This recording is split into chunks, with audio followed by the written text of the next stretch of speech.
মই আপোনালোকক ভাষণ বুলি নকওঁ, আমি ভাবছি যে হাতের ভাষায় বললে সেকে ভালো হবে নাকি, কারণ যদিও আমরা আসামিয়া আছি, আসামিয়া বলেই চিনাকি, তথাপিও হাতের নিজের বলতে গেলে নিজের ভাষা একটাও আছে যেটা আমরা ঘরে ব্যবহার করি। গতিকে আমি আমার ভাষায় বলছি, ভাষণ নাই বলবো, খালি কেইটামান অনুভব যেটা আমরা পাই আহেছি আর যেটা হয়তো তোরা নাই পাইছি, তারে কেইটামান অংশ। আমি মডেলিংয়ের আরম্ভণি করলি 2016 বর্ষলে, যখন আমি ডিকেডি কলেজে, দেড়গাঁও ডিকেডি কলেজ ডিগ্রি পড়ে আসিলি হিস্ট্রি ডিপার্টমেন্টে। আর ওই সময়ছোৱাই আমার ফার্স্ট আরম্ভণি মডেলিং কেরিয়ারের। সবকার ঘরে মারা হাজে কাছে থাকে ভাল পায়, আর আমার মাও ভাল পায়। আর মার একটা স্বপ্ন রহে যে নিজের বেটিটাকে সবাই খুঁজে অলপ সুন্দর সে হাজায় পড়ায় তুলতে রে, আমার মায়ও খুঁজতে রহে। আর ওই কারণে মায়ে একটা ছোট ক্যামেরা লিছিল, যেটা আমার ছোট খললেই ফটোগুলা ক্যাপচার করে রাখে, বেলেগ বেলেগ কাপড়া পিন্ধায়, বেলেগ বেলেগ স্টাইলে সাজায়। আর ওখান ছোট ছোটগুলোকে সবাইকে দেখতে ভালোই লাগে, হামকো সাকে সম্ভবত দেখে ভালোই লাগতে রহে, ওই কারণে ফটোলি রাখতে রহে। আর ওইটাই যাই করে আমার শখ হলো। আর হাঁদের একটা ভয় লাগে থাকে কি, হাঁদের বাগানের হলে মানে হাঁদের চেহারাটালি করে আমরা খুব চিন্তা করি, বেলেগেরাও সামনে কথা একার বলতে ভয় করি, কি জানি বা ভুল হয়ে যাবে, ভাষাটালি করে আমরা চেহারাটালি করে ভয় করি যে হে আমরা দেখতে এত কলামলা কিরকম বা লাগবে দেখতে। হাঁদের সব কারোটা অনুভব হয়ে আমারও হয়েছিল। আর হয়েছিল যদিও আমার লগের বহুত রহে যেগুলানে আমাকে অলপ উৎসাহ জাগাইছিল। আর আমি ভাবি সব কারোর লগের থাকবো লাগে, তবে হ্যাঁ আগুয়ায় যেতে পারবে। আর ওদের কারণে হয়তো আমি ডিকেডি কলেজে যখন পড়ে আছিলি 2016 সনে, তখন আমি মিস ডিকেডির জয়েন করেছিলি। আজিকালি যেগুলা কলেজে হওয়া দেখা যায়, প্রত্যেকগুলা কলেজে আজিকালি হাসপার প্রতিযোগিতা হয়, আর হাঁদের কলেজও হয়েছিল। আর হুয়া আমি মিস ডিকেডির খিতাব লাভ করলি।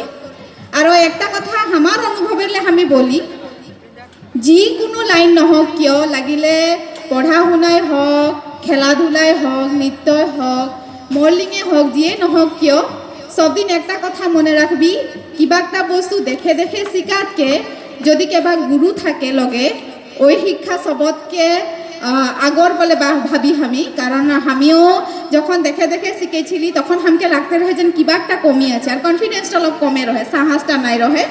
আর যখন আমি ডিব্রুগড় ইউনিভার্সিটি গেলি, ডিব্রুগড় ইউনিভার্সিটিলে আমি মাস্টার ডিগ্রি কমপ্লিট করা, যখন আমি হুয়া গেলি তখন হুয়া আমি স্যার একজনকে পালি, যিজন স্যারে হাঁকে বুঝালো যে ওয়াক কিরকম করব লাগে। আমরা ভাবি কি আমাদের ছোৱালীগুলার একটা ভুল হয় কি, ক্যামেরার আগে সামনে আইলেই মডেল, ক্যামেরার আগে সামনে দুটামান পজ দিলে মডেল বলে ভাবে। আমি ওদেরকে আমি দুঃখ নাই দিই, হয়তো কিছুমানের ভুল ধারণাও হতে পারে। আমি খালি একটাই উদাহরণ দিব, মডেল হতে কারণে বহুত গুণের প্রয়োজন হয়, অকল লয় লাখের খোঁজ কারলেই নাই হবে। আর মডেলিংয়ের ক্ষেত্রটাই কেবল বাহিরের সৌন্দর্যটাই নাই দেখে, ভিতরের সৌন্দর্যটাও থাকবো লাগবে, নিজের সাহস থাকতে লাগবে, নিজের ট্যালেন্ট থাকতে লাগবে, তবেহে এইটা লাইনে ঠিয় দিতে পারবে।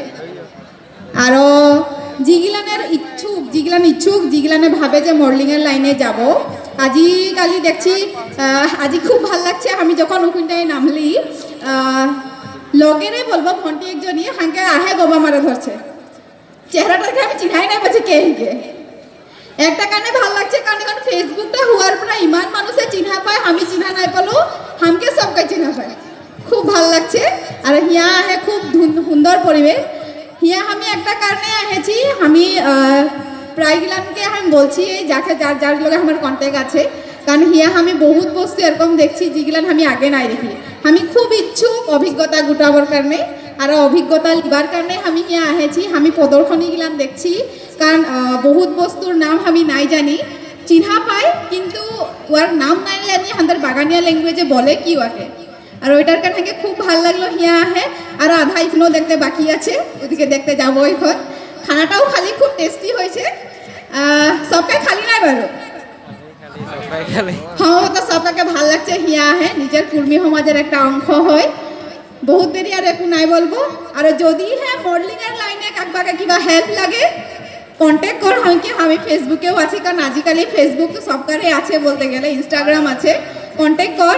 আর তোদের কানে একটা ভাল খবর, আর আমার কানেও বলতে গেলে, যে আমি যদিও যোৱা বছর জিকেছি, আজি এই বছরে তোদের মুখের আগে সামনে খাড়া হচ্ছে, এটা বেলেগ কথা, কিন্তু আমি জিকলি যোৱা বছরই 2019 বর্ষর 1 মের পৰা 3 মেলৈকে যেটা হয়েছিল থাইল্যান্ডে মিস ইউনিভার্স স্টার আইকন 2019, আর হোৱা তোর প্রায় 50খন দেশৰ প্রতিযোগীয়ে অংশগ্রহণ করেছিল, আর হোৱা বহুত ধরনের টাচ দিয়া হয়েছিল, বহুত ধরনের পরীক্ষা করা হয়েছিল, আর ওই পরীক্ষাগুলানের অন্তর যখন আদায় হলো তখন আমরা গম পাচ্ছি যে কাহালে আমাদেরকে দেখে আছিল।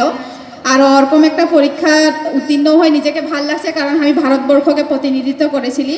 আজকে আমি কুর্মী সমাজের একটা অংশ, আমাদের বাগানের একটা অংশ, আমাদের অসমের একটা অংশ, ভারতবর্ষের একটা অংশ, তথাপিও ভারতবর্ষকে প্রতিনিধিত্ব করতে পাই, এরকম একটা জায়গালে যাই, এরকম একটা সমাজের একটা অংশ হয়ে করে যাই করে খুব ভাল লাগছে। আর তোদের কারণে হয়তো যদিহে তোদের আশীর্বাদ আমার কষ্ট যদি ফল দিয়ে, তবে আরও অলপ দিনের পিছে আরও একটা ভাল খবর শুনতে পাবি আশা করছি, কারণ অলরেডি আমার নামটা সিলেকশনে গিয়েছিল, আরও সিলেকশনে আহেছিও। মালয়েশিয়ায় মিস ট্যুরিজম অ্যাম্বাসাডর 2020 প্রতিযোগিতায় পুনর্বার যাই আছি আমি, আর তোদের সবকার আশীর্বাদ কামনা করলি, যাতে সবকায় তোরা আশীর্বাদ দিবি, পুনর্বার কুর্মী সমাজের নাম হোক, পুনর্বার অসমে আমাদের নাম জিলিকি উঠক, ভারতের নাম হোক, তবে আমরা একটা উচিত স্থান পাবো বলে আমি ভাবি। আর যদি তোদের ল'ৰা ছোৱালীও এরকম কিবা দিক আছে যেগুলান ওরা ইচ্ছুক আর ওরা পার্গতালিরে করতে পারবে, ওদের মা বাপদেরকে আমি জোর হাতে অনুরোধ জানাচ্ছি যে ওদের যেগুলা ট্যালেন্ট আছে প্লিজ ওদেরকে ওলাতে দে, যাতে ওরা পিছেলে ওইগুলার নাম লি করে আমাদের সমাজের একটা অংশ হয়েও আমাদের সমাজের নাম জিলিকাতে পারবে। ধন্যবাদ। জয় আই অসম, জয় কুর্মী সমাজ। ওকে, ধন্যবাদ জ্ঞাপন করি। আর আমি ওয়ার বহুমূলীয়া সময় আমি ওয়ার মুখে দুই একার বক্তব্য বহুখিনি ভাষণেই শোনা পালি, গতিকে আমি পুনর্বার দলীয় কর্মীকে ধন্যবাদ জ্ঞাপন করি। ধন্যবাদ।